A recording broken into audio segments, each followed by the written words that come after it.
Nous sommes en l'an 1324. Au cœur de l'Afrique, un roi entreprend un voyage. Son nom est Mansa Moussa. L'histoire le retient comme étant peut-être l'homme le plus riche ayant jamais vécu. Son empire, le Mali, était florissant. L'or, le sel et le commerce en ont fait un phare de richesse et de culture. La destination de Mansa Moussa, la Mecque, la ville la plus sainte de l'islam. L'impact de ce voyage, l'ampleur même de sa richesse, résonne à travers le temps. Imaginez une terre baignée de soleil doré, la savane africaine s'étendant à perte de vue.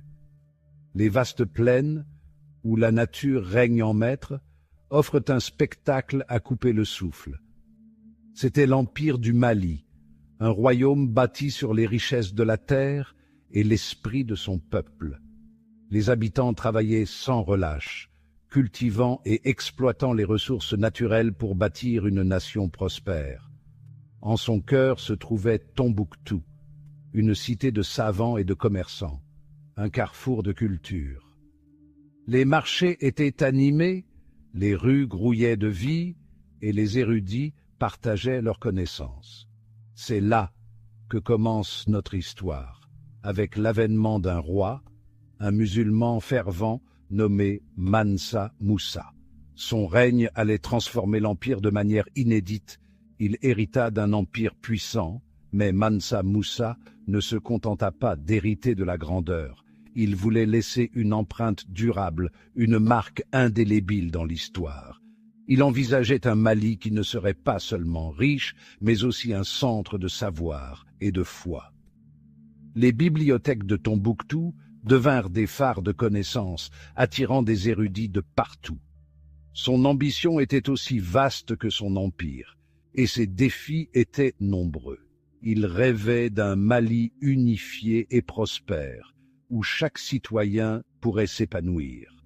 Des rivaux politiques, des factions rebelles, la difficulté logistique même de gouverner un territoire aussi vaste, tels étaient les obstacles auxquels il était confronté.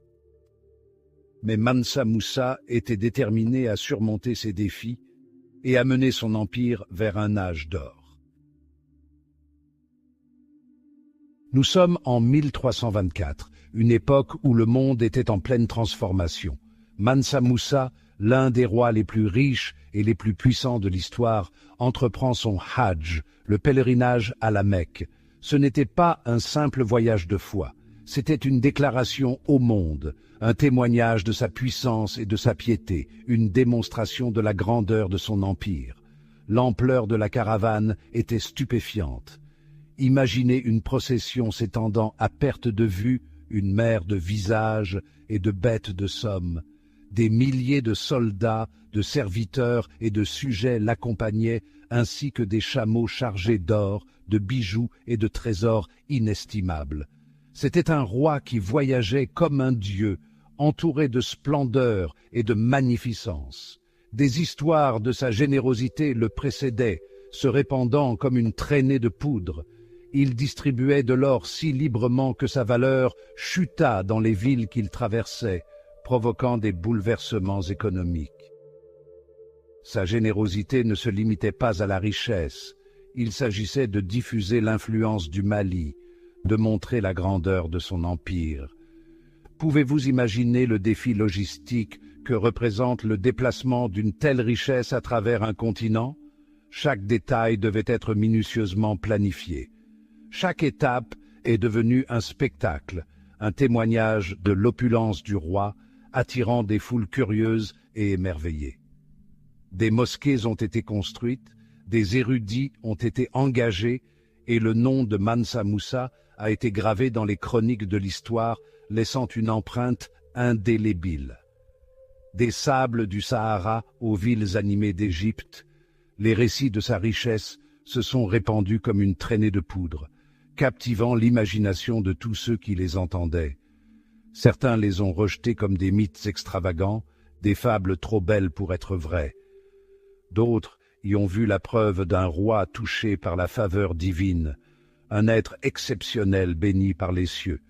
Ces histoires, transmises de génération en génération, ont ancré l'image de Mansa Musa comme un symbole de richesse et de générosité inégalée, un modèle de grandeur et de bienveillance. Son voyage, cependant, ne se résumait pas à l'étalage de richesses. C'était aussi une quête personnelle, une recherche de sens et de spiritualité. C'était un pèlerinage de foi, un voyage profondément personnel qui résonnait au plus profond de son être, un moment de communion avec le divin.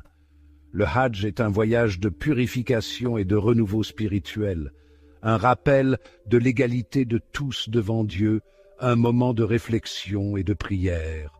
Même un roi, à ce moment-là, n'était qu'un pèlerin parmi d'autres, en quête de pardon et de bénédiction, un homme humble devant la grandeur divine.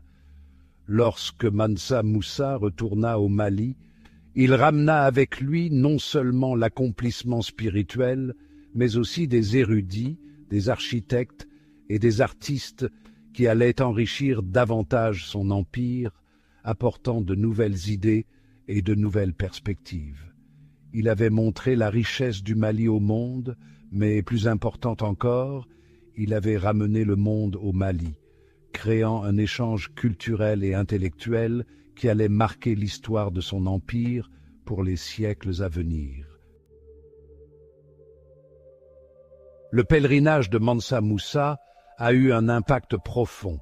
Ce voyage n'était pas seulement un acte de foi, mais aussi une démonstration de la richesse et de la puissance de son empire.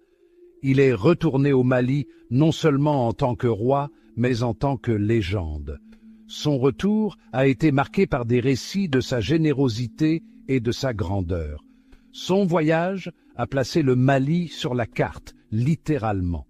Les routes commerciales ont été redessinées et le Mali est devenu un centre névralgique du commerce transsaharien. Les cartes européennes de cette époque ont commencé à représenter l'empire du Mali, souvent avec une image de Mansa Musa tenant une pièce d'or. Cela a suscité l'intérêt et l'admiration des Européens pour cette terre lointaine et prospère. Mais son héritage a dépassé la richesse.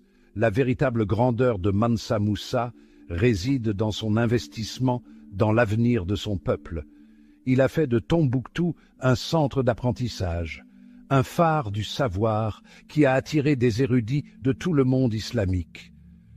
Les manuscrits et les livres y étaient abondants, couvrant des sujets allant de la science à la philosophie. Il a construit des mosquées, des universités et des bibliothèques, investissant dans la croissance intellectuelle et spirituelle de son peuple. Ces institutions ont servi de fondation pour des générations de savants et de penseurs. Il a compris que la vraie richesse ne réside pas seulement dans l'or, mais dans le savoir et la foi. En promouvant l'éducation et la spiritualité, il a assuré un avenir prospère pour son empire. Le règne de Mansa Musa a marqué un âge d'or pour l'empire du Mali. Le commerce, la culture et l'éducation ont prospéré sous son règne. Ce fut une époque de paix, de prospérité et d'épanouissement culturel, un témoignage de son leadership et de sa vision. Les arts et les sciences ont fleuri, et le Mali est devenu un modèle de civilisation avancée. Son histoire nous rappelle que le véritable leadership ne se limite pas au pouvoir. Il s'agit de vision, de compassion et de la capacité à inspirer les autres. Il s'agit d'utiliser ce pouvoir pour élever son peuple, diffuser le savoir et laisser le monde meilleur qu'on ne l'a trouvé. Mansa Musa a laissé un héritage qui continue d'inspirer et d'éduquer des siècles plus tard. Des siècles se sont écoulés depuis le règne de Mansa Musa, mais son histoire continue de résonner. Il nous rappelle que la grandeur peut être atteinte même dans les endroits les plus inattendus.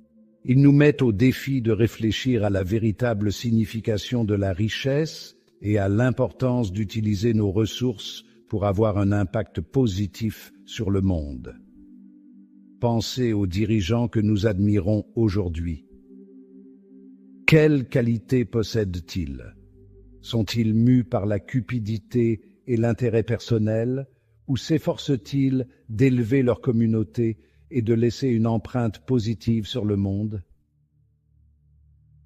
L'histoire de Mansa Musa nous rappelle avec force que le véritable leadership repose sur le service, la générosité et l'engagement envers quelque chose de plus grand que soi.